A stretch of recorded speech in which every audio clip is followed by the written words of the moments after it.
Hi sir. Sir ఇప్పుడు ఈ జనాలను చూస్తుంటే, ఈ బుక్స్ మీద ఇంతమంది ఇంకా ఇంట్రెస్ట్‌గా ఉన్నారు అనే అది మీకు ఎలా ఉంది సార్ ఆ ఫీలింగు?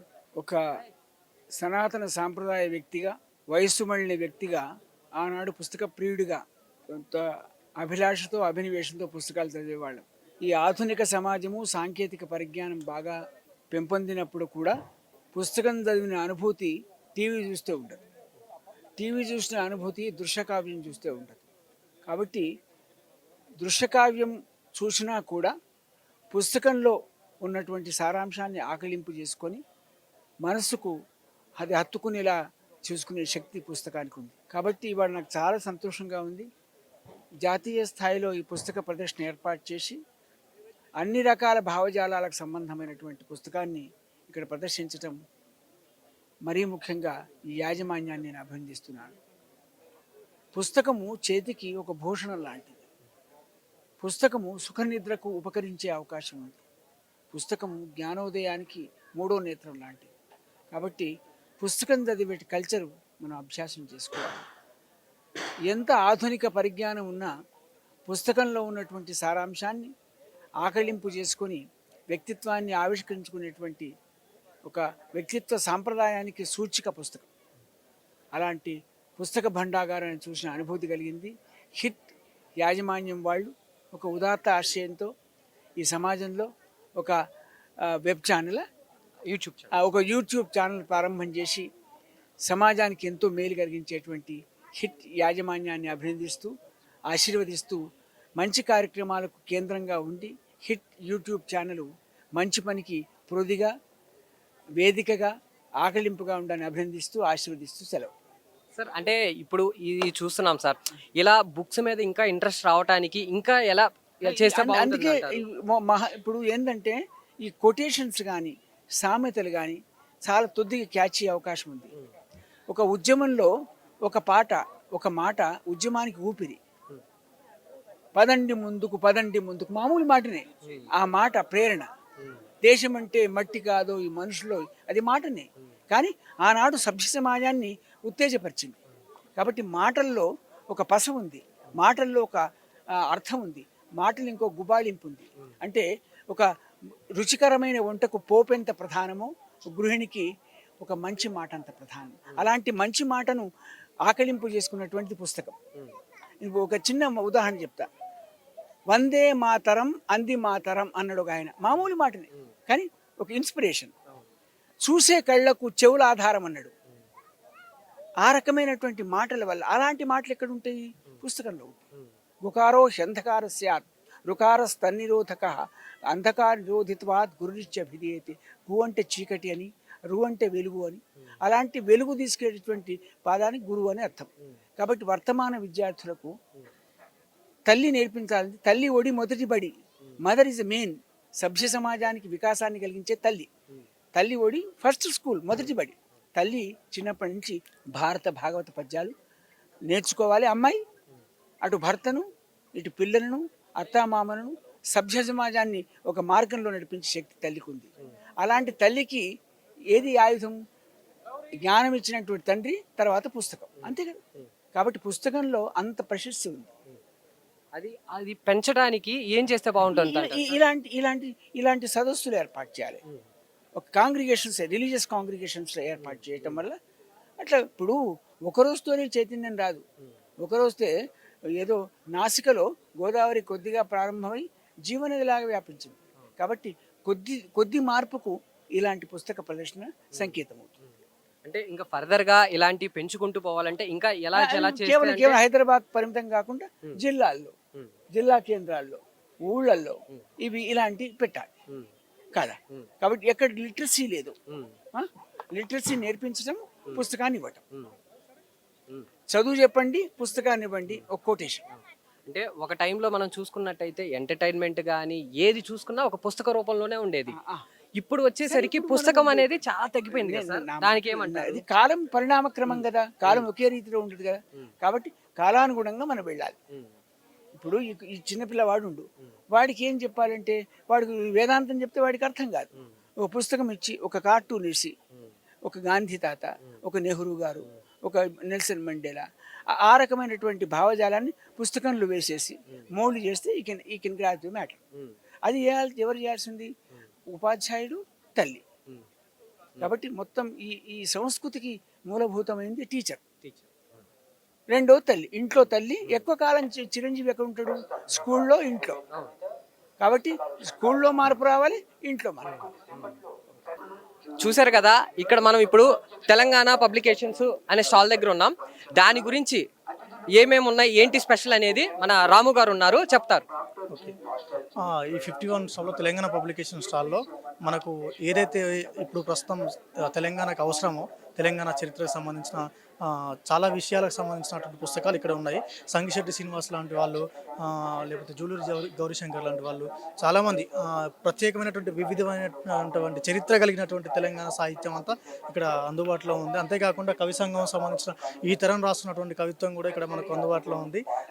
కవి సంఘంలో కవి యాకూబు నుండి మొదలు పెడితే ఇప్పుడు తగుళ్ళ గోపాలు, పల్లిపాటి నాగరాజు, అంటే ప్రత్యేకమైనటువంటి వివిధ రకాలైనటువంటి పుస్తకాలతో ఒక దగ్గర కేంద్రీకృతమై తెలంగాణ పబ్లికేషన్లో మనకు అందుబాటులో ఉన్నాయి. అలిశెట్టిని దాదాపు ఇప్పుడు చదవాల్సిన ప్రత్యేకమైన అవసరం ఉంది. అలిశెట్టిని చదువుకోవాలి. అలిశెట్టి పుస్తకాలు కూడా మనకు అందుబాటులో ఉన్నాయి. అంటే ఏదైతే మనం బతుకుతున్నటువంటి వాతావరణం తెలుసుకోవాల్సిన అవసరం ఉందో, ఎందుకు తెలుసుకోవాలి, అసలు ఎట్లా ఉన్నాం అనే కారణంగా ఆ పుస్తకాలు మనం చదవాల్సి ఉంటుంది, వాటిని వెతుక్కోవాల్సిన అవసరం ఉంటుంది. అయితే గత 2 రోజులుగా వస్తున్నటువంటి క్రమంలో మేము గమనించింది ఏంటంటే, ఇప్పుడు పుస్తకాలను ప్రత్యేకంగా అవగాహన పెరిగింది, చైతన్యం పెరిగింది. కొంత పుస్తకాలని ప్రత్యేకంగా పేర్లు పట్టుకొని వచ్చి ఇది మాకు కావాలి, ఈ పుస్తకం ఉందా అని అడిగేంత ఒక చైతన్యం అయితే వచ్చింది. ఇప్పుడు యువత కూడా చాలామంది అవగాహన చేసుకొని రాస్తున్నారు. రాసే వాళ్ళు కాకుండా చదివే వాళ్ళు ఎక్కువ అవుతున్నారు అనేది ఒక సంతోషకరమైనటువంటి విషయం. కాబట్టి ఈ తెలంగాణ పబ్లికేషన్ రండి, చూడండి, నచ్చిన పుస్తకాన్ని కొనండి. మన చరిత్రను మనం తెలుసుకుంటేనే రేపటి చరిత్రను రాయగలం. ఇంకా అసలు ఎవరు మనల్ని ఏం చేస్తున్నారు అనేది, ఎటు పోతున్నాం అనేది కూడా మనం తెలుసుకోవడానికి అవకాశం ఉంటుంది. కాబట్టి మీరు పుస్తకాలను ఎన్ని సంవత్సరాల నుంచి పెడుతున్నారు? నేను ఈ బుక్ ఫేర్లో నేను 4 సంవత్సరాల నుంచి బుక్ ఫేర్లో వర్క్ చేస్తున్నాను. అట్లాంటి క్రమంలో నేను చూసుకుంటూ వస్తున్నాను. నేను కూడా కవిత్వం రాస్తుంటాను. త్వరలో నా పుస్తకం కూడా రానుంది. సో ఇట్లా మీతో మీకు అంటే ఇప్పుడు 4 సంవత్సరాల నుంచి ఉన్నారు కదా, అంటే ఇయర్ వైజ్లీ చూసుకుంటే మీకు లాస్ట్ ఇయర్తో పోలిస్తే ఈ ఇయర్ ఎలా అనిపించింది? అంటే ఇప్పుడే స్టార్ట్ అయింది కదా, కొంత కొత్తగా వస్తున్నారు. అంటే పబ్లిక్ 2 రోజులకే ఇంత పబ్లిక్ వస్తున్నారంటే ఇంకా రాను ఇంకా పెరిగే అవకాశం ఉంది. ఒక విధంగా అయితే పుస్తకాలు చదవాలన్న ఒక ఆసక్తిని రేకెత్తించే అటువంటి వాతావరణం అయితే ఇక్కడ మనకు కనిపిస్తుంది. అంటే ఇప్పుడు మీరైతే పర్సనల్గా 4 సంవత్సరాల నుంచి ఉన్నారు. అవును.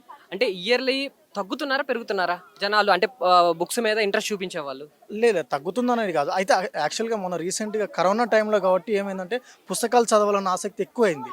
దాని ద్వారా ఫోన్లు ఇవే కాకుండా కొంత ప్రశాంతతంగా ఉండాలి, కొంత తెలుసుకోవాలి, కొంత అంటే ఒక అజ్ఞానమైనటువంటి వాతావరణం నుంచి బయటపడాలనే కోణంలో పుస్తకాలు చదువుతున్నాయి. కాబట్టి రాను పెరుగుతుంది. పుస్తకాలకు ఏం తక్కువ లేదు. దొరికిన విధంగా ఆన్లైన్లో దొరుకుతుంది. కానీ పుస్తకం పట్టుకుంటే ఆ స్పర్శ వేరు.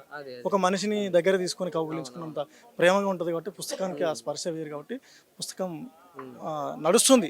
ఇప్పుడు ఇది పుస్తకాల కాలంగా చెప్పుకోవచ్చు యాక్చువల్గా.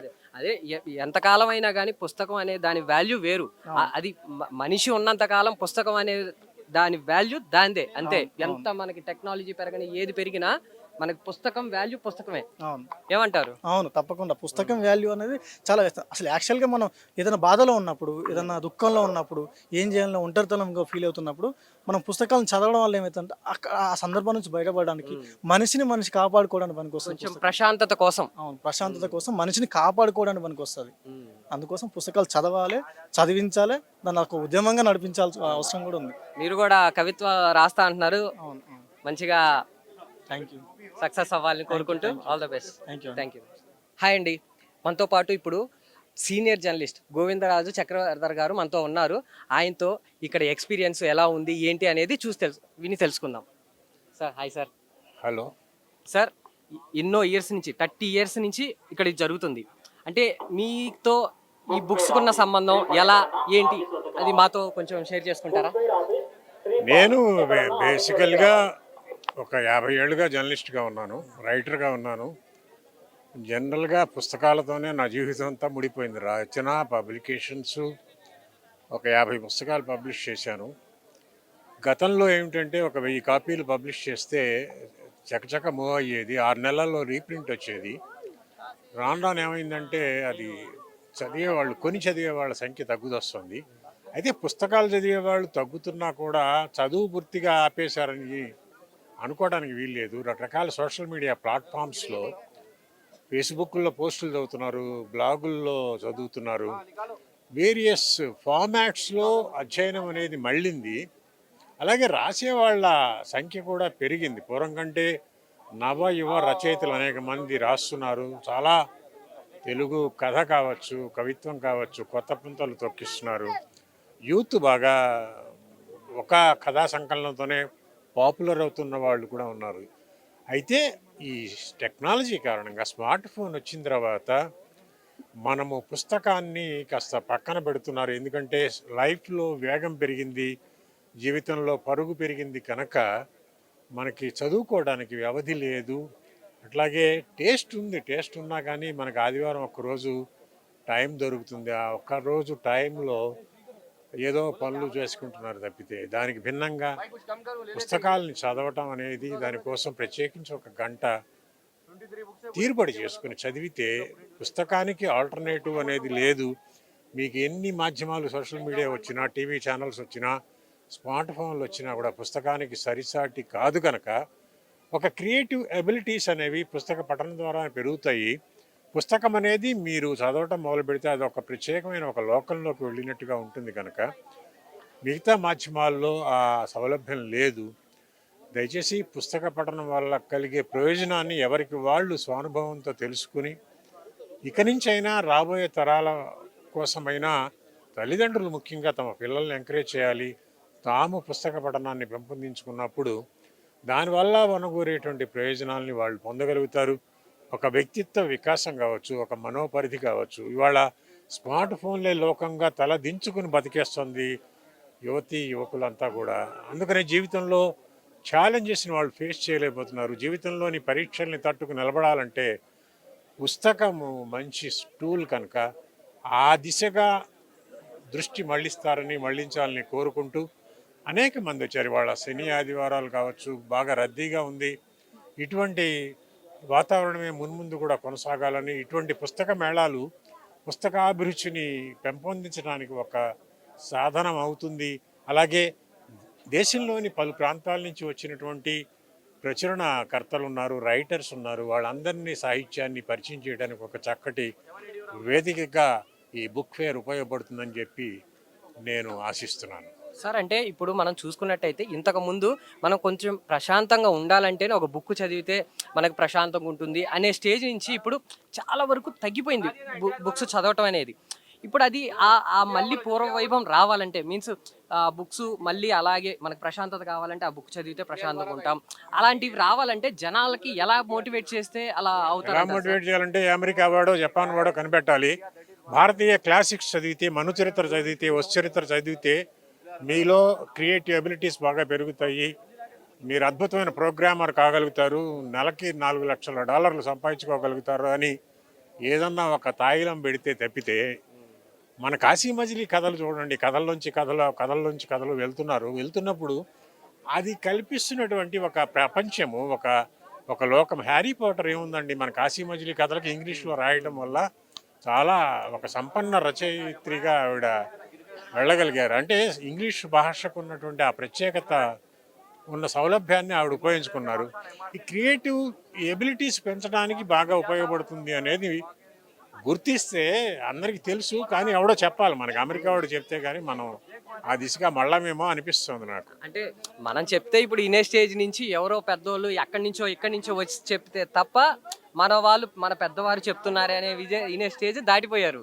అంటే పాఠశాలల్లో కూడానండి రీడింగ్ కోసం ఒక అవర్ ప్రత్యేకించి కేటాయించాలండి. రీడింగ్ కోసం ఎప్పుడు ఎగ్జామ్స్ పరుగే కాకుండా, ర్యాంకులే అని కాకుండా ఒక కామన్గా కొన్ని మెడ్రాస్లో అక్కడ జరుగుతుంది. తమిళనాడు, కర్ణాటక, ఈవెన్ కేరళ లాంటి పరిస్థితుల్లో అక్కడ రాష్ట్రాల పరిస్థితులు చాలా మనకంటే మెరుగ్గా ఉన్నాయి. అక్కడ స్కూళ్ళల్లో కూడా ఒకే పుస్తకం 30 కాపీలు 40 కాపీలు తెప్పించి అందరి చేత ఆ పుస్తకం చదివించి దాని మీద నుంచి ఒక దీన్ని జనరేట్ చేసి ఒక ఆలోచనలను పెంపొందించి ఈవెన్ అమెరికా లాంటి చోట్ల కూడా అమెరికాలో మీ పాఠ్య పుస్తకాన్ని మీ టెక్స్ట్ బుక్ని మీరే ప్రిపేర్ చేయండి అని ఒక అసైన్మెంట్ ఇస్తారు. పిల్లలే వాళ్ళ టెక్స్ట్ బుక్ను వాళ్ళు తయారు చేసుకోవటం అంటే ఆ క్రియేటివ్ ఎబిలిటీస్కి ఎంత ప్రాధాన్యం ఇస్తారు అనేది. మనకేమిటంటే అంత జాబ్ ఓరియంటెడ్, చిన్నప్పటి నుంచి వాడిని ఇంజనీర్ చేద్దామా డాక్టర్ని చేద్దామా వాడిని ఒక రన్ ఆఫ్ ది మిల్ లాగా చేసేసి పరుగులు పెట్టించేసి డబ్బు సంపాదన యంత్రాలుగా చూస్తున్నారు. ఈ ధోరణి మారినప్పుడు తప్పనిసరిగా వాళ్ళు హాయిగా జీవించడానికి తగ్గ భూమికని తల్లిదండ్రులను ఏర్పాటు చేయాలి, కానీ డబ్బు సంపాదించే యంత్రాలుగా పిల్లల్ని తయారు చేయకండి అనేది నా. అంటే మీరు చెప్పిన దాన్ని బట్టి చూస్తే నిజంగా నా చదువుకునే టైంలో కొన్ని గుర్తున్నాయి సార్. అంటే మనకు ఆ తెలుగు నోట్బుక్ ఉండేది, దాంట్లో మంచి మంచి కథలు కూడా లెసన్స్గా చెప్పేవాళ్ళు. అలాంటి స్టేజ్ నుంచి మీరు అన్నట్టు ఏదో లైఫ్లో ఏదో సాధించాలి, ఏదో పెట్టాలని చెప్పి పెట్టే ఇప్పుడు ఎడ్యుకేషన్సే వచ్చినాయి తప్పితే సరదాగా పిల్లలకి ఒక ఎంటర్టైన్మెంట్ ఇవ్వాలి, అంటే ఇలా ఒక నీతి కథలు ఇవ్వాలి అనే ఇప్పుడు ఎడ్యుకేషన్ లేకుండా పోయింది సార్. అలాంటి బుక్స్ కూడా ఎడ్యుకేషన్లో లేకుండా పోయింది సార్ మీరు అన్నట్టు. అంటే అది ఎలా చేస్తే దానికి ఒక చదువుకునే వాళ్ళకు కూడా ఇంట్రెస్ట్ వస్తుంది అంటారు సార్? అంటే టోటల్గా పాఠ్య పుస్తకాలలో అందిస్తున్నటువంటి లెసన్స్ ప్లానే మారాలండి. కొన్ని చోట్ల ఎన్సీఆర్టీ సిలబస్లో వాటిల్లో కూడా కొంత ప్రయత్నం జరుగుతుంది.